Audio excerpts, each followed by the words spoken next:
If you have ever planted a seed and waited for it to grow, then you know it doesn't grow overnight. It doesn't matter whether you're a farmer, whether you're a gardener, or whether you're just someone who bought a flower bulb, at a local store and planted it. And you have waited to see the results, to see the effects of your seed, to see the fruits of your labors. Oftentimes, we don't get to see the fruits of our labors until much later. We have to be patient. We have to know when to expect a harvest, and we have to know that the harvest is going to come. It is the same way about planting the seeds of what we want to happen. Before we can have a harvest, we have got to plant. Hi, I'm the one that she is with Hey Sister, my two cute sisters. And here I believe in empowering women and men to be the best self. We focus on growth, having a growth mindset. We focus on prosperity. We focus on putting aside that victim mentality and moving towards our more abundant life. And so today I want to talk about the importance of planting a seed. Earlier, I made a video about water your seed. And I will admit, I'm not very proud of that video because, in all honesty, my hair looked a mess. It was hot as all get out, and I was in my car like I am again today, and I was about to sweat down. But that video did have a lot of vital information in it. I want you to check it out. I'll give you a brief recap while we're talking about this video. But before you can water your seed, first, when we discuss watering your seed, we have to first talk about the importance of making sure we are nurturing our dreams. We have to nurture them and make sure that they are falling on good soil, that they are being fertilized, that they're being tended to. We're making sure the weeds are not growing up. We're making sure that the birds are not coming and eating up our seed. But first, we have to plant the seed first. I'll give you a good example. I have a neighbor who moved back to our area, and I was staying in a rural area. And for years, her mom had lived there, and I grew up there. It was, like I said, a rural area, farm country. She came back, and she began to implement some of the things we did years ago. She decided she was going to start chicken farming, and I'm like, chicken, nobody raises chicken anymore because we did. And so she started it. Everybody laughed. We watched it. Oh my gosh, she's raising chicken. No big deal, but nothing that any of us wanted to do. When she got ready to leave to go back to city living, she was giving away her chicken. She was giving away the chicken farm, the chicken coop, all things that went with chicken farming. And so nobody wanted, they was like, we don't want it. Some people volunteered to get a few of the items, but nobody wanted to do a chicken farming. I was like, hey, I'll do some chicken farming. Let me have your chicken. I ended up with a few of her chickens. She brought me the coop. It was a whole big thing. But anyway, no one else had chicken at that point. She brought the chicken, and for years, we thought she was crazy. Or basically, she just needed something else to do because she was bored. So as I began to raise the chicken, take care of the chicken, and get the chicken eggs, which I'm so thankful for right about now because chicken egg prices have gone through the roof. But anyway, make a long story short, at one point, no one in the neighborhood had chicken but me. Then I discovered a neighbor across on the other road or two over had started farming some chicken. And then now I heard some chicken the other morning. I was like, those are chicken. Those are not my chicken. So my other neighbor have purchased chicken. The other neighbor have purchased chicken. There are a lot of chicken now in our neighborhood. But when she started, there was no one. No one was raising chicken anymore. We thought she was crazy. Then I said, hey, maybe it's a good idea. I'll take up the chicken farming, which she is leaving. And now it has blossomed into a whole neighborhood thing. When she started with the chicken, no one else wanted to do the chicken. But she planted the seeds within our minds. She planted the seeds within our community about farming and raising chicken. Again, about the whole, how it was natural, how we have been doing this ever since we were small. And the whole time she was still here, no one was doing it but her. But the minute she left, the seeds in which she had planted in our minds, our hearts, had take a root, and they sprouted, they grew, they bloomed and blossomed, and now there are chicken all over the neighborhood. And I said all that to say this. Sometimes we don't see what's happening. We don't understand the effect that we're having on the people around us until later. When we're planting the seeds of our dreams, when we're doing our positive affirmations, when we are decluttering our lives, often we may not see what is going on because it's not right immediately in our vision, but something is taking place. As we're speaking those powerful words out of our mouth, that positivity, as we're laying aside those negative thoughts, as we're refusing to take part in anything except for what's moving us towards our goals, our mission, we are transforming ourselves. We're transforming our lives. Like the farmer who has planted the seed, and yet the crop has not come yet. We are waiting expectantly for a harvest. We have to make sure that our soil is prepared. We have to first identify what our goals and dreams and passions are. We have to know what it is we want. You can't just say, I want a house, which I often say. How many bedrooms do you want? How many bathrooms? Do you want a carport? What do you want your closet to look like? Do you want a walk-in closet? Do you want or just a regular closet? It doesn't matter to you. But you have to know exactly what your goals and your dreams are. You have to do some research on the field in which you're entering. If you are looking at a career choice, are you going into business? Are you going into personal finance? Are you going into accounting? Are you going to medical school? What is it that you are going to do? And you take the necessary courses and take the necessary steps in order to become what you need to do.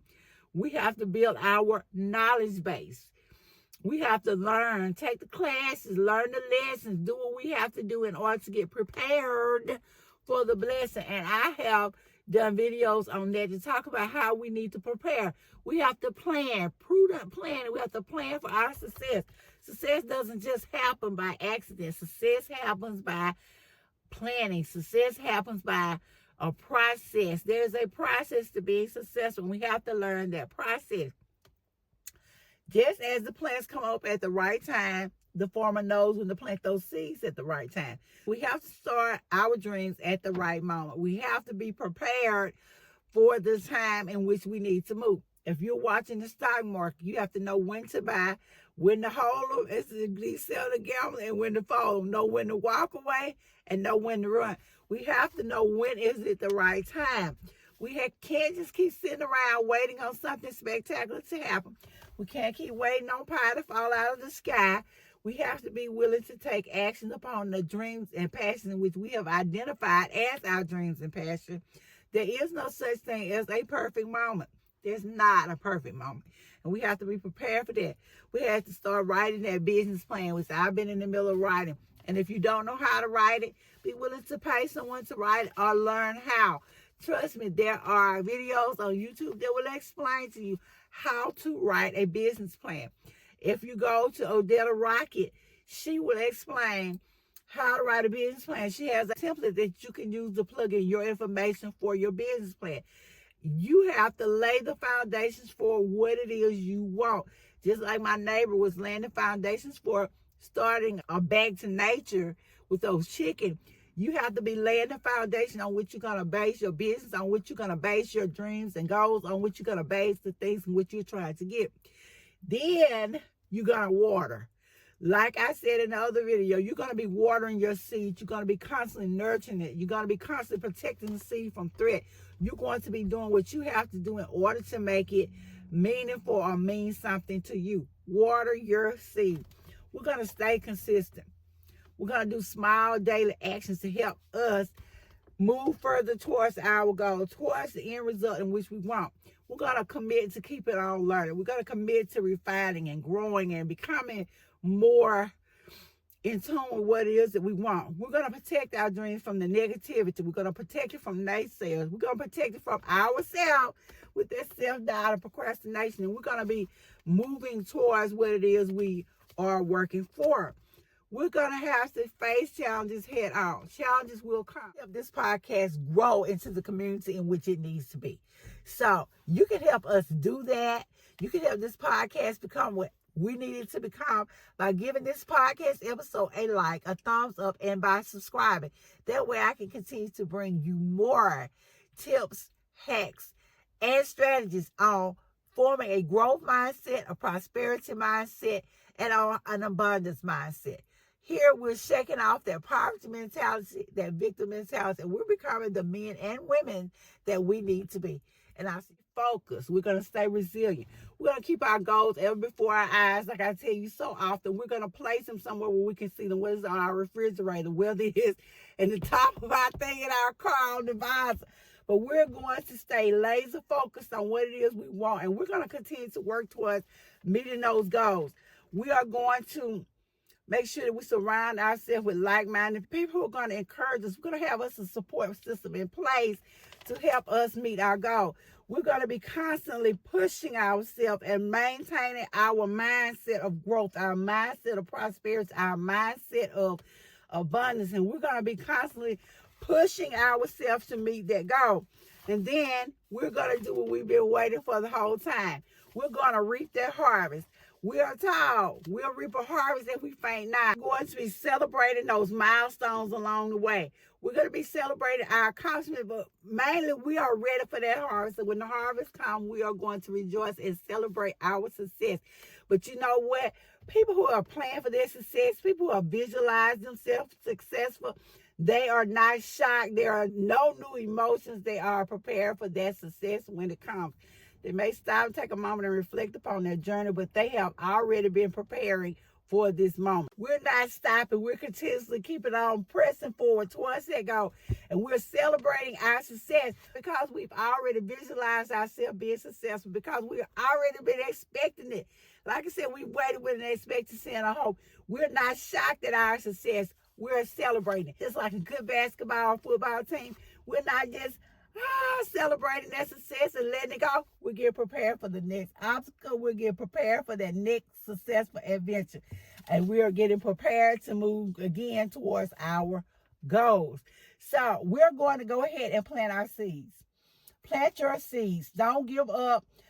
Know what your dream is. Know how you are going to accomplish it. Because once you've decided on your goal, on your dream, you are looking at it and you're finding the plan and the pathway you're going to take in order to accomplish that goal. And you are going to go ahead and start moving towards that. Now we are reinventing ourselves. We are thinking about how we're going to reach our next goal and how we can give back and help others. Remember, we are also going to make sure we have a spirit of gratitude. We want to be thankful for the things that we have. And even before we accomplish our goal, we are being thankful. And thankful people are also generous people. We're going to make sure that we're being generous, that we're giving back, that we are also helping other people financially, because we are abundant. Because we are abundant, we are able to do these things. So I thank you guys so much for listening. This has been LaWanda Shields here on Hey Sister by Two Cute Sisters, talking about how we're going to plant our seeds for success and how we're going to be moving towards our goals. And I'll see you guys in the next podcast.